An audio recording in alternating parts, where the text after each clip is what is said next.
نعرے تکبیر، نعرے رسالت، نعرے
بھائیوں عزیزوں، بالخصوص جناب شیخ محمد انور صاحب، جنہوں نے میرے سفر کے دوران کئی بار میرے ساتھ امریکہ اور مدینہ منورہ میں ٹیلی فون پر رابطہ کر کے میری خیریت دریافت کی۔ کینیڈا میں علی رضا صاحب جو کہ صاحبزادے ہیں، محمد یوسف صاحب کے، انہوں نے ہماری میزبانی کی۔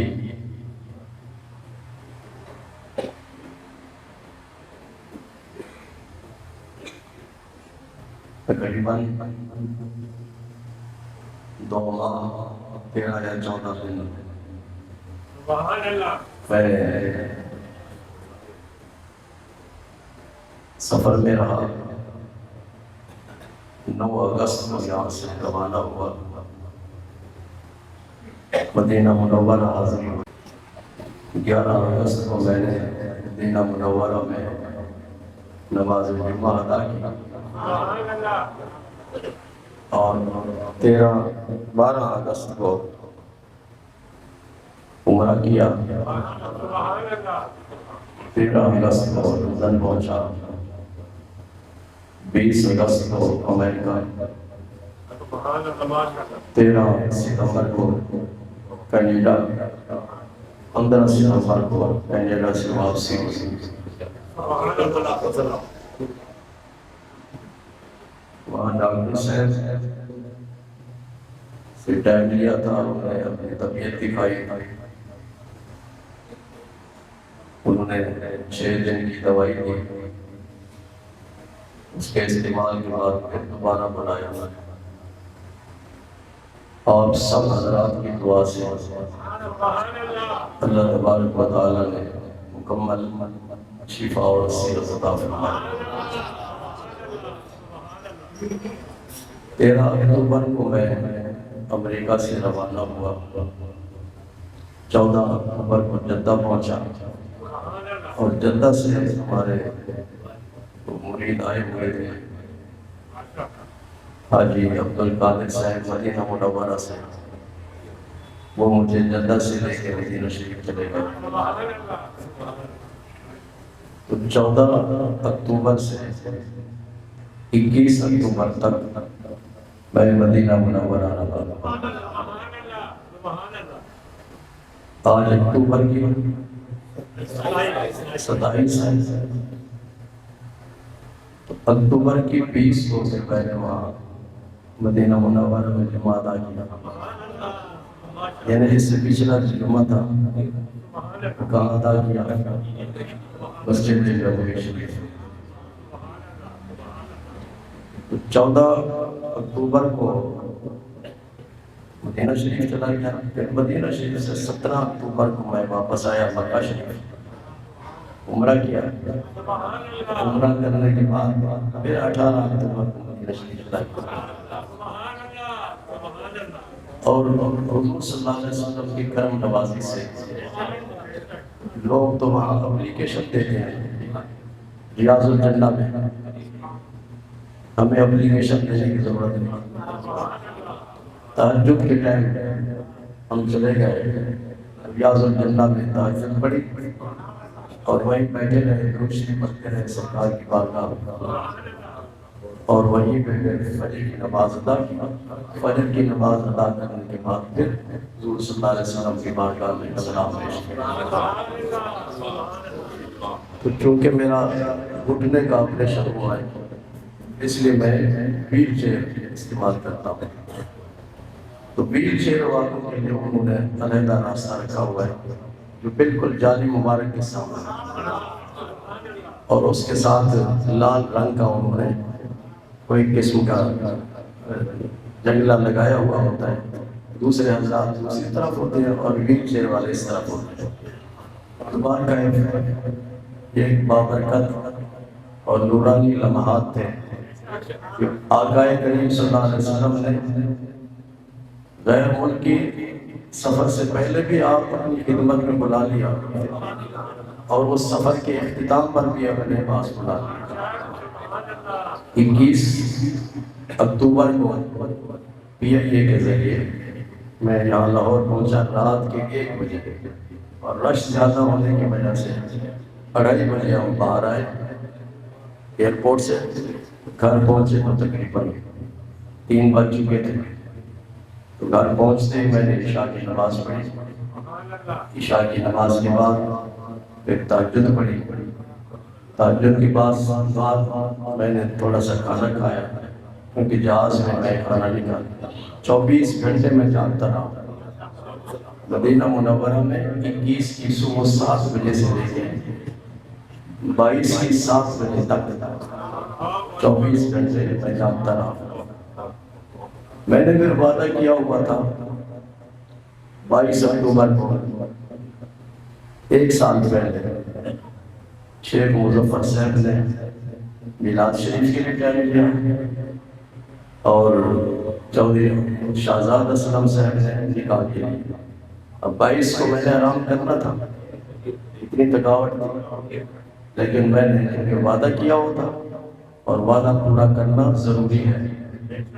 قرآن میں اللہ ارشاد فرماتا ہے کہ وعدہ خلافی ٹھیک جائز نہیں ہے، اس کے بارے میں قیامت کے دن پوچھا جائے گا۔ ان العہد کان مسئولا، وعدے کے بارے میں پوچھا جائے گا کہ تم نے وعدہ پورا کیا تھا یا نہیں کیا۔ یہاں لوگ ہزاروں لاکھوں روپے وعدہ کر کے کہ ہم دے دیں گے، نہیں دے دیں، عزم کر جاتے ہیں، قیامت کے دن جواب دینا بات کا ہے۔ اللہ تبارک و تعالیٰ نے کرم نوازی فرمائی۔ آج جو میں نے 2 آیتیں پڑھی ہیں، ایک آیت کا تعلق اولیاء کرام کے ساتھ ہے، دوسری آیت کا تعلق مسلمانوں کے غلبے کے ساتھ، فتح و نصرت کے ساتھ اس کا تعلق ہے۔ کیونکہ اس وقت آج کی رات بڑی 11ویں شریف کی رات ہے، اور اس کی نسبت ہے حضرت غوث سمدانی، محبوب سبحانی کی دین نورانی، شہباز اللہ مکانی، حضرت غوث پاک رضی اللہ تعالیٰ عنہ سے آپ کے وصال شریف کی رات ہے۔ 470 ہجری میں آپ پیدا ہوئے، 470 ہجری میں حضرت دادا صاحب کا وصال ہے 465 ہجری عامر، سمجھ لیا گیا۔ داتا صاحب کے وصال کے 5 سال کے بعد حضرت غوث پاک پیدا ہو گئے۔ حضرت داتا صاحب کا سلسلہ قادری نہیں، چشتی نہیں، نقش بندی نہیں، سور بندی نہیں، یہی فرض ہے۔ ہمارے ملک میں یہ چاروں سلسلے چل رہے ہیں، آپ کا یہ سلسلہ نہیں، آپ کا سلسلہ جنیدی سلسلہ ہے۔ حضرت جنید بغدادی رحمت اللہ علیہ والا سلسلہ آپ کا سلسلہ ہے، تصوف ہے۔ میں نے حضرت جنید بغدادی رحمت اللہ علیہ کے مزار شریف پر حاضری دی سن 88 میں بغداد شریف جب ہم گئے تھے وہاں حاضری دی، حضرت غوث پاک کے مزار پر بھی حضرت جنید بغدادی اور حضرت موسیٰ کاظم رضی اللہ تعالیٰ، اور اس وقت میں نے حضرت امام اعظم ابو حنیفہ کا جو مسجد ہے وہ بھی وہیں پہ ہے، ان کی مسجد کے ممبر پہ بیٹھ کر میں نے قصیدہ بردہ شریف پڑھا۔ تو حضرت غوث پاک رضی اللہ تعالیٰ عنہ ولی ہے، کیا ہے؟ ولی ہے، اور آپ اشرف یاس ہیں، حسنی سید ہیں اور حسینی سید ہیں، والد کی طرف سے بھی سید اور والدہ کی طرف سے بھی سید، والد بھی سید اور والدہ بھی سیدہ۔ تو حضرت غوث پاک نجیب الطرفین ہیں، یعنی والدہ کی طرف سے بھی سید اور والد کی طرف سے بھی سید۔ اور حضرت داتا غوث بخش رحمت اللہ علیہ آپ حسنی سید ہیں، کیا ہے؟ والد کی طرف سے سید۔ اور حضرت خواجہ غریب نواز خواجہ معین الدین چشتی اجمیری رحمت اللہ علیہ آپ حسنی سید بھی ہیں اور حسینی سید بھی ہیں۔ تو حضرت غوث پاک رضی اللہ تعالیٰ عنہ کی 11ویں شریف مشہور ہے، آج رات 11ویں ہے۔ اس 11ویں کی تاریخ کیا ہے، اس کی ہسٹری کیا ہے؟ روض النظرہ میں امام یافی نے لکھا ہے کہ حضرت غوث پاک رضی اللہ تعالیٰ عنہ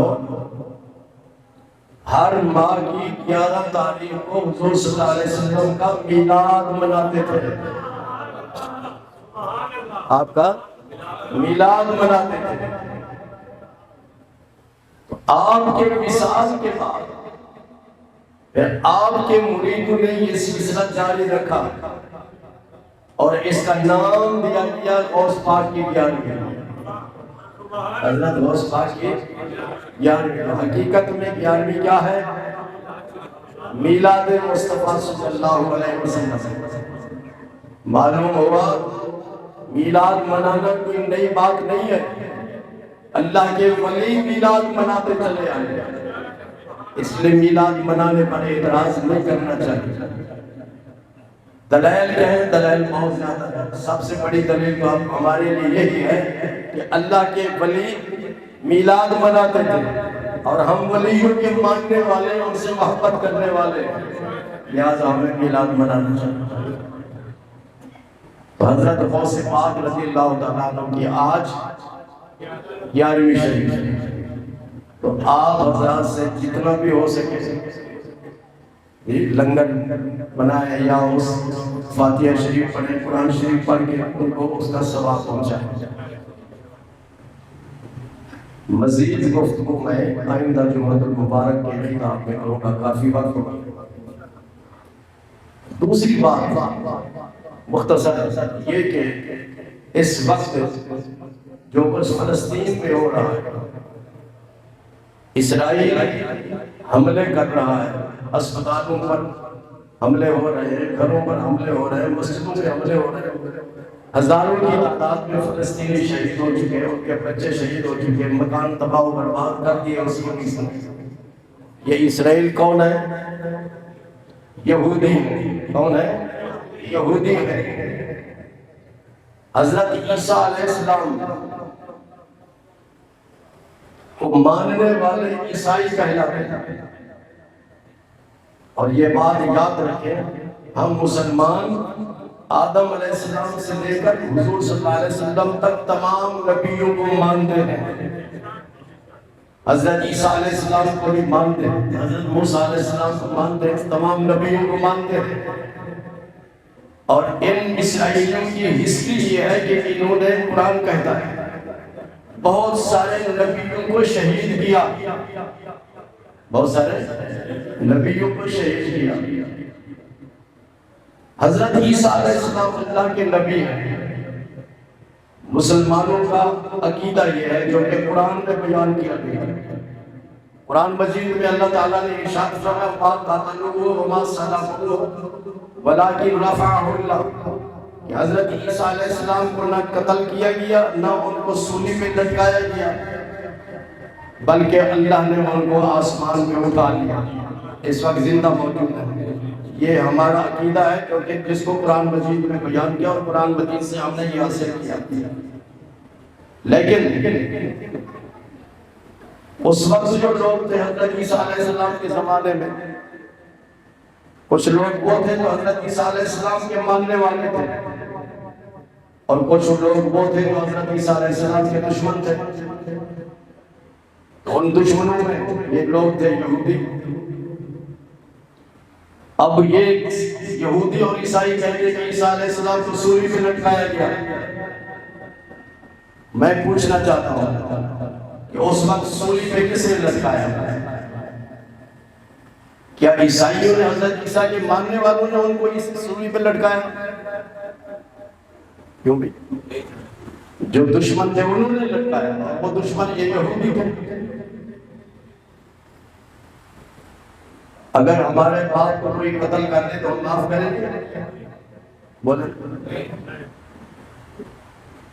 عیسائیوں کے نبی کو، عیسائیوں کے خدا کو ان لوگوں نے سولی پہ لٹکایا، تو انہوں نے ان کو کیوں معاف کیا ہوا ہے؟ ان کی کیوں سپورٹ کرتے ہیں؟ ان کی کیوں سرپرستی کرتے ہیں؟ میں پوچھنا چاہتا ہوں کہ حضرت عیسیٰ علیہ السلام کو ہمارا تو عقیدہ ہے کہ وہ سولی پہ نہیں لٹکائے، لٹکائے تو گئے تھے جی، لیکن اللہ تبارک و تعالیٰ نے انہیں زندہ اٹھا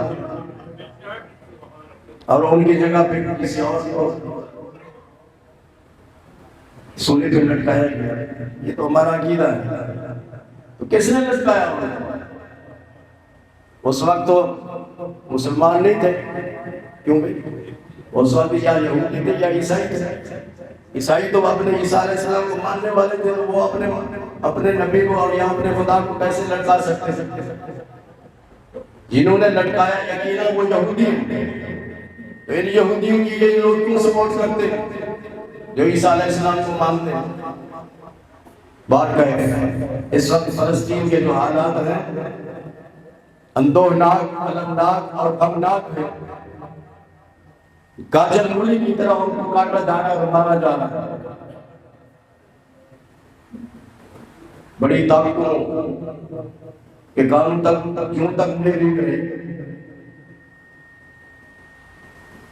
قرآن کہتا ہے وَأَنْتُمُ الْأَعْلَوْنَ إِن كُنتُم مُؤْمِنِينَ۔ اللہ کی بات سچی ہے یا نہیں اشرفیہ؟ الحمد سے لے کر الناس تک قرآن سچا ہے۔ اللہ ارشاد فرماتا ہے اگر تو چاہتا ہے کہ تجھے دشمن پر غلبہ حاصل ہو، تو چاہتا ہے کہ تجھے فتح حاصل ہو، اے مسلمان، اگر تو چاہتا ہے تو پکا مومن بن جا، مومن بن جا۔ دنیا کی کوئی طاقت تجھے شکست نہیں دے سکے۔ جو سچے مکمل مومن تھے صحابہ کرام تھے کہ نہیں؟ جنگ بدر آپ کے سامنے ہے، 313 مسلمان تھے نہتے، چند تلواریں ان کے پاس تھیں۔ اس وقت کا فوجی ساز و سامان ان کے پاس نہیں تھا۔ ان کے مقابلے میں مکے کے کافر اور مشرک تھے، تقریباً 1000 کی تعداد میں۔ اور ان لوگوں نے ہر قسم کی خوراک کا انتظام کیا، اپنے اسلحے کا انتظام کیا، پوری طرح وہ لوگ مسلح تھے، لیکن دنیا جانتی ہے اور اس حقیقت کو تسلیم کرتی ہے، اور قرآن مجید میں بھی اللہ تعالیٰ نے اس کو بیان کیا، کم من فئۃ غلبت فئۃ کثیرۃ بإذن اللہ، چھوٹی سی جماعت بہت بڑی جماعت پر غالب آ جاتی ہے اللہ کے حکم سے، اللہ کے حکم سے۔ صحابہ کرام کے پاس کون سا ہتھیار تھا؟ ایمان تھا۔ کیا تھا؟ اور ایمان کا معنی کیا ہے؟ میں پوری دنیا کے مسلمانوں کو بتانا چاہتا ہوں کہ ایمان کا معنی کیا ہے۔ ان کا تعلق عرب سے ہو یا غیر عرب سے ہو، عرب یا 2 عرب یا 1.5 عرب کے قریب مسلمان ہے، ایمان کا معنی کیا ہے؟ اللہ فرماتا ہے تم مومن بن جاؤ میں تمہیں غلبہ عطا کروں گا۔ اللہ فرماتا ہے غالب میں تمہیں غالب کروں گا، غلبہ عطا کروں گا، بشرطے کہ تم مومن بن جاؤ۔ مومن کون ہے؟ حدیث پاک میں حضور صلی اللہ علیہ وسلم نے بیان فرمایا، مومن کس کو کہتے ہیں؟ کس نے بیان فرمایا؟ جی آپ دنیا کے کسی سکالت سے نہ پوچھو، یہ ٹی وی میں بیٹھنے والے جو اینکر وغیرہ ہوتے ہیں ان سے نہ پوچھو کہ مومن کس کو کہتے ہیں۔ عام طور پر تو مومن یہی سمجھا جاتا ہے جس نے کلمہ پڑھ لیا بس مومن ہے۔ نہیں، مومن سرکار مدینہ صلی اللہ علیہ وسلم قرآن کے مفسر ہیں۔ یا رسول اللہ، اللہ ارشاد فرماتا ہے میں تمہیں غلبہ عطا کروں گا بشرطے کہ تم مومن بن جاؤ۔ مومن کس کو کہتے ہیں؟ ارشاد فرمایا لا یؤمن احدکم حتی اکون احب الیہ من والدہ وولدہ والناس اجمعین، فرمایا تم میں سے کوئی مومن نہیں ہو سکتا جب تک کہ اس کے دل میں میری محبت، جب تک کہ اس کے دل میں میری محبت اپنے ماں باپ سے، اپنی اولاد سے اور ساری کائنات سے زیادہ نہیں ہوگی، وہ مومن نہیں ہو سکتا۔ صرف کلمہ پڑھنے سے مومن نہیں ہو سکتا۔ کلمہ پڑھنے والے کے دل میں اگر عشق مصطفیٰ نہیں ہے، حضور کی محبت نہیں ہے، تو اپنے آپ کو مومن نہیں کہلا سکتا۔ صرف کلمہ پڑھنا کافی نہیں، صحابہ کرام نے کلمہ بھی پڑھا اور ان کے دل میں عشق مصطفیٰ تھا، اپنے محبوب کے نام پر جان قربان کرنے کا جذبہ موجود تھا۔ یہ ان کا عشق تھا کہ جب حضور صلی اللہ علیہ وسلم اپنا لعاب مبارک زمین پر پھینکنے کا ارادہ فرماتے ہیں تو اپنے ہاتھوں پہ اٹھا کر اپنے چہرے پر رکھتے ہیں۔ آپ کے پسینہ مبارک کوئی زمین پر نہیں گرنے دیتے، پسینے کو بوتلوں میں جمع کرتے تھے، خوشبو کے طور پہ استعمال کرتے تھے۔ آپ کے بال مبارک کو زمین پر نہیں گرنے دیتے تھے۔ ان کا عقیدہ یہ تھا ہر وہ چیز جس کی نسبت حضور صلی اللہ علیہ وسلم کی ذات سے ہو جائے اس سے بھی محبت کرو، اس سے بھی۔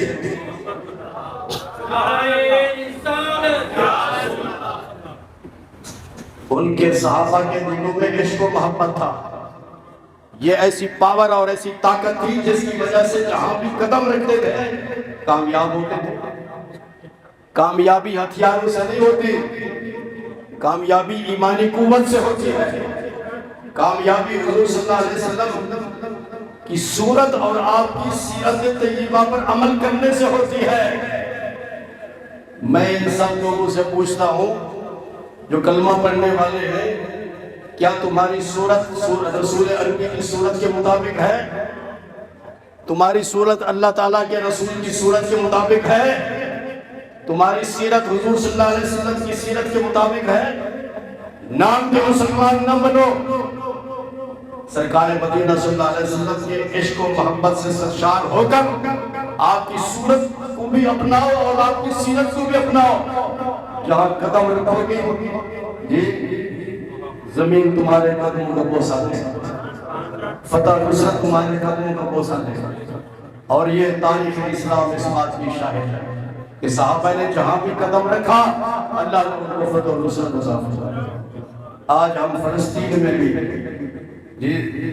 ذلیل و خوار ہو رہے ہیں، اور کشمیر میں بھی۔